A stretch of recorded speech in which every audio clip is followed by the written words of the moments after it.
Bagi sebagian besar manusia, tanah adalah sesuatu yang diinjak setiap hari. Namun di sebuah wilayah terpencil di selatan Madagaskar, ada masa ketika tanah justru menjadi salah satu cara terakhir untuk bertahan hidup.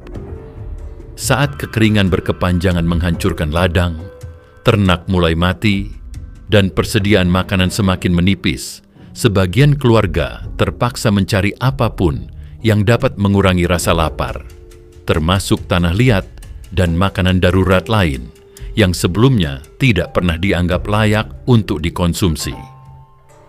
Kisah inilah yang membuat wilayah ini menarik perhatian dunia, bukan karena perang atau bencana besar yang datang tiba-tiba, melainkan karena perjuangan manusia menghadapi kelaparan yang perlahan mengubah kehidupan mereka dari hari ke hari.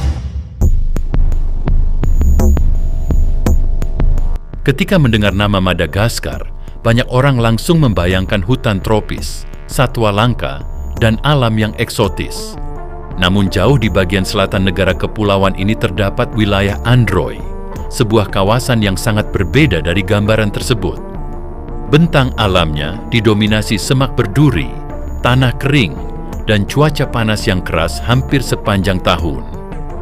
Curah hujan di daerah ini tergolong rendah, sehingga kehidupan masyarakat sangat bergantung pada musim hujan yang tidak selalu datang sesuai harapan. Di wilayah inilah ribuan keluarga hidup sebagai petani dan peternak tradisional. Sebagian besar penduduk tinggal di desa-desa kecil yang tersebar jauh dari pusat ekonomi utama negara. Ketika musim berjalan normal, mereka mengandalkan hasil panen dan ternak untuk memenuhi kebutuhan hidup. Namun, karena lingkungan alamnya memang rentan terhadap kekeringan, setiap gangguan cuaca yang berkepanjangan dapat dengan cepat berubah menjadi krisis yang memengaruhi seluruh kehidupan masyarakat setempat.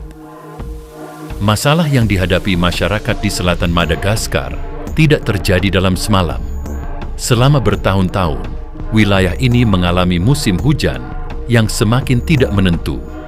Ketika hujan yang seharusnya menyuburkan ladang datang terlambat, atau bahkan tidak turun sama sekali, tanah mulai mengering dan retak. Sumur-sumur menyusut, tanaman gagal tumbuh, dan harapan para petani perlahan ikut menghilang. Dampaknya segera terasa di seluruh desa. Ladang jagung, singkong, dan berbagai tanaman pangan yang menjadi sumber makanan utama mengalami gagal panen. Pada saat yang sama, ternak yang selama ini menjadi tabungan sekaligus sumber penghasilan keluarga mulai kekurangan air dan pakan. Banyak hewan yang mati atau terpaksa dijual dengan harga sangat murah demi memenuhi kebutuhan sehari-hari. Ketika kondisi ini berlangsung berulang kali, krisis pangan pun mulai muncul. Persediaan makanan semakin sedikit sementara harga bahan pangan terus meningkat.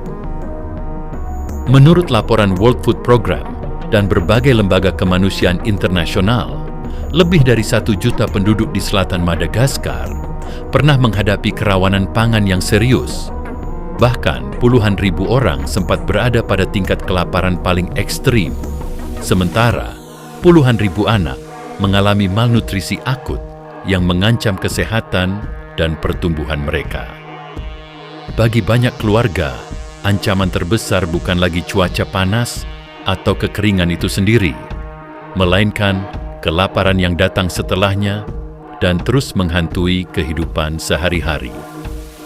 Ketika persediaan makanan semakin menipis dan harga bahan pangan sulit dijangkau, banyak keluarga di selatan Madagaskar terpaksa mencari alternatif yang tidak pernah mereka bayangkan sebelumnya. Apapun yang dianggap dapat mengurangi rasa lapar mulai dimanfaatkan untuk bertahan hidup. Dalam kondisi paling sulit, sebagian warga mengonsumsi tanah liat putih, umbi liar, buah kaktus, hingga daun-daunan yang biasanya tidak menjadi bagian dari makanan sehari-hari. Tanah liat yang dikonsumsi bukanlah makanan dalam arti sebenarnya karena hampir tidak memiliki nilai gizi yang cukup untuk memenuhi kebutuhan tubuh. Selain itu, kebiasaan mengonsumsi tanah juga dapat meningkatkan risiko gangguan pencernaan, infeksi parasit, dan kekurangan zat gizi tertentu. Namun, bagi sebagian keluarga yang menghadapi kelaparan, risiko tersebut seringkali dianggap lebih kecil dibanding ancaman tidak memiliki makanan sama sekali. Sementara itu, tanaman liar yang tumbuh di wilayah kering menjadi sumber makanan darurat yang seringkali menjadi satu-satunya pilihan ketika hasil panen sudah tidak tersedia.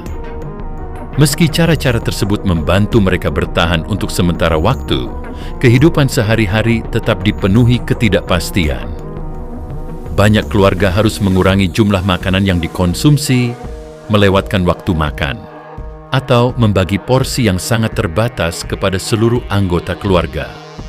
Kondisi inilah yang membuat krisis pangan di wilayah selatan Madagaskar menarik perhatian dunia sebagai salah satu contoh paling ekstrim tentang bagaimana manusia berjuang untuk bertahan hidup ketika makanan menjadi barang yang sangat langka. Sebagian besar penduduk di wilayah Androy berasal dari suku Antandroy, salah satu kelompok etnis yang telah lama hidup di kawasan kering selatan Madagaskar. Sejak turun-temurun, mereka menggantungkan hidup pada pertanian dan peternakan, terutama memelihara sapi zebu yang memiliki nilai ekonomi dan budaya yang sangat penting. Saat kondisi cuaca normal, masyarakat mengonsumsi hasil panen seperti jagung, singkong, ubi, serta berbagai tanaman lokal yang tumbuh di daerah tersebut. Namun, ketika kekeringan berkepanjangan melanda, sumber makanan dan penghasilan mereka ikut terancam, membuat kehidupan sehari-hari menjadi perjuangan yang jauh lebih berat. Di tengah berbagai kesulitan tersebut, keluarga dan keyakinan menjadi salah satu sumber kekuatan terbesar bagi masyarakat setempat. Mayoritas penduduk menganut agama Kristen, meskipun sebagian tradisi leluhur masih tetap dijaga dan diwariskan dari generasi ke generasi. Gereja dan komunitas lokal sering menjadi tempat warga saling membantu saat masa sulit datang. Bagi banyak keluarga, harapan untuk musim hujan berikutnya dan kehidupan yang lebih baik menjadi alasan utama untuk terus bertahan meski harus menghadapi kondisi yang tidak mudah setiap harinya. Ketika krisis pangan semakin memburuk, berbagai organisasi kemanusiaan seperti World Food Programme, WFP, UNICEF, dan International Federation of Red Cross and Red Crescent Societies, IFRC, mulai menyalurkan bantuan ke wilayah selatan Madagaskar. Mereka mendistribusikan makanan, air bersih, bantuan gizi untuk anak-anak, serta dukungan bagi keluarga yang kehilangan sumber penghasilan akibat kekeringan. Namun, membantu penduduk yang tersebar di wilayah luas dan terpencil bukanlah tugas yang mudah. Infrastruktur yang terbatas dan krisis yang berlangsung selama bertahun-tahun membuat kebutuhan bantuan seringkali lebih besar daripada sumber daya yang tersedia. Karena itulah, berbagai organisasi kemanusiaan menilai bahwa solusi jangka panjang tetap membutuhkan pemulihan pertanian, akses air yang lebih baik, dan kemampuan masyarakat untuk menghadapi kekeringan yang terus berulang. Bagi masyarakat Antandroy, tanah tempat mereka lahir bukan sekadar tempat tinggal, melainkan bagian dari identitas dan warisan leluhur. Di sanalah keluarga mereka hidup, bekerja, dan menjaga tradisi selama beberapa generasi. Meski kekeringan dan kelaparan terus menjadi ancaman, banyak warga tetap memilih bertahan karena tidak ingin meninggalkan tanah, ternak, serta komunitas yang telah menjadi bagian dari kehidupan mereka sejak lama. Kisah dari selatan Madagaskar menunjukkan bahwa kelaparan bukan sekadar tentang kurangnya makanan, tetapi juga tentang perjuangan manusia untuk bertahan dalam kondisi yang sangat sulit. Saat kekeringan menghancurkan ladang dan harapan, banyak keluarga tetap berusaha melanjutkan hidup dengan segala cara yang mereka miliki. Di tengah keterbatasan, masyarakat setempat membuktikan bahwa ketahanan, kebersamaan, dan harapan seringkali menjadi kekuatan terakhir yang membuat mereka terus melangkah menghadapi hari esok.